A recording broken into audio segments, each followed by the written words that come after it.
1 Kings 18.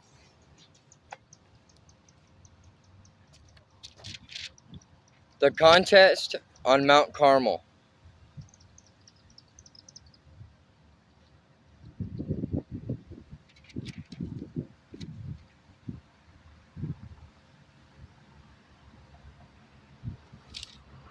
Later on the third year of the drought, the Lord said to Elijah, "Go and present yourself to King Ahab.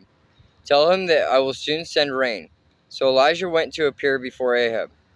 Meanwhile, the famine had become very severe in Samaria. So Ahab summoned Obadiah, who was in charge of the palace. Obadiah was a devoted follower of the Lord. Once, when Jezebel had tried to kill all the Lord's prophets, Obadiah had hidden 100 of them in 2 caves. He put 50 prophets in each cave and supplied them with food and water. Ahab said to Obadiah, "We must check every spring and valley in the land to see if we can find enough grass to save at least some of my horses and mules." So they divided the land between them. Ahab went one way by himself, and Obadiah went another way by himself. As Obadiah was walking along, he suddenly saw Elijah coming toward him. Obadiah recognized him at once and bowed low to the ground before him. Is it really you, my lord Elijah?" he asked. "Yes, it is," Elijah replied. "Now go and tell your master Elijah is here." "Oh, sir," Obadiah protested, "what harm have I done to you that you are sending me to my death at the hands of Ahab? For I swear by the Lord your God that the king has searched every nation and kingdom on earth from end to end to find you. And each time he was told Elijah isn't here. King Ahab forced the king of that nation to swear to the truth of his claim. And now you say, 'Go and tell your master Elijah is here.' But as soon as I leave you, the Spirit of the Lord will carry you away to who knows where. When Ahab comes and cannot find you, he will kill me. Yet I have been a true servant of the Lord all my life. Has no one told you, my lord, about the time when Jezebel was trying to kill the Lord's prophets? I hid 100 of them in 2 caves and supplied them with food and water. Now you say, 'Go and tell your master Elijah is here.' Sir, if I do that, Ahab will certainly kill me."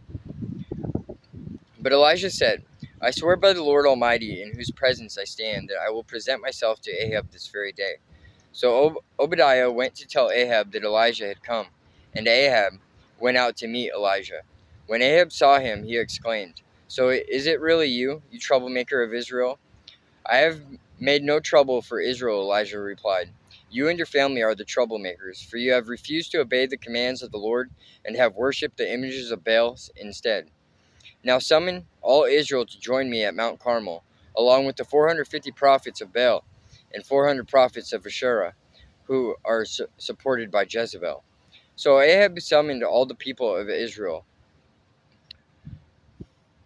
and the prophets to Mount Carmel. Then Elijah stood in front of them and said, "How much longer will you waver, hobbling between 2 opinions? If the Lord is God, follow him, but if Baal is God, then follow him." But the people were completely silent. Then Elijah said to them, "I am the only prophet of the Lord who is left, but Baal has 450 prophets. Now bring 2 bulls, the prophets of Baal may choose whichever one they wish, and cut it into pieces and lay it on the wood of the altar, but without setting fire to it. I will prepare the other bull and lay it on the wood on the altar, but not set fire to it. Then call on the name of your God, and I will call on the name of my Lord, the God who answers by setting fire to the wood is the true God." And all the people agreed. Then Elijah said to the prophets of Baal, "You go first, for there are many of you. Choose one of the bulls and prepare it, and call on the name of your God, but do not set fire to the wood." So they prepared one of the bulls and placed it on the altar. Then they called on the name of Baal from morning until noontime, shouting, "O Baal, answer us." But there was no reply of any kind. Then they danced, hobbling around the altar they had made. About noontime, Elijah began mocking them. You'll have to shout louder," he scoffed. "For surely he is a god. Perhaps he is daydreaming or is relieving himself. Or maybe he is away on a trip or is asleep and needs to be awakened." So they shouted louder, and following their normal custom, they cut themselves with knives and swords until the blood gushed out. They raved all afternoon until the time of the evening sacrifice, but still there was no sound, no reply, and no response. Then Elijah called to the people, "Come over here." They all crowded around him as he repaired the altar of the Lord that had been torn down. He took 12 stones, one to represent each of the tribes of Israel, and he used the stones to rebuild the altar in the name of the Lord.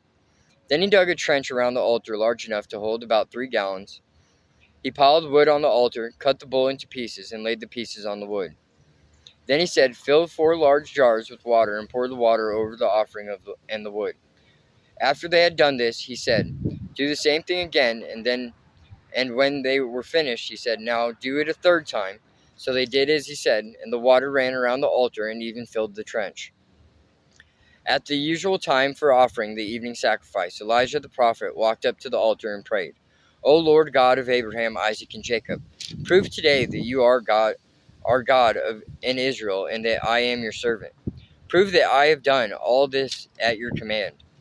O Lord, answer me so these people will know that you, O Lord, are God, and that you have brought them back to yourself."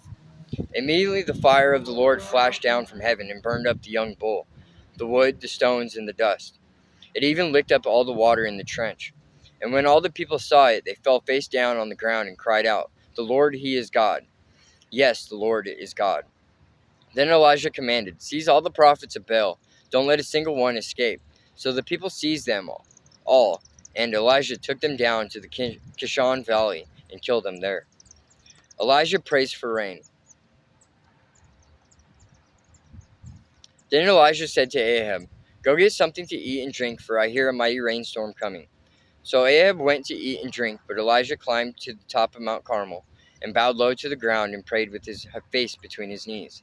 Then he said to his servant, "Go and look out toward the sea." The servant went and looked, then returned to Elijah and said, "I didn't see anything." 7 times Elijah told him to go look. Finally, the 7th time, his servant told him, "I saw a little cloud about the size of a man's hand rising from the sea." Then Elijah shouted, "Hurry to Ahab and tell him, 'Climb into your chariot and go back home. If you don't hurry, the rain will stop you.'" And soon the sky was black with clouds. A heavy wind brought a terrific storm, and Ahab left quickly for Jezreel. Then the Lord gave special strength to Elijah. He tucked his cloak into his belt and ran ahead of Ahab's chariot all the way to the entrance of Jezreel.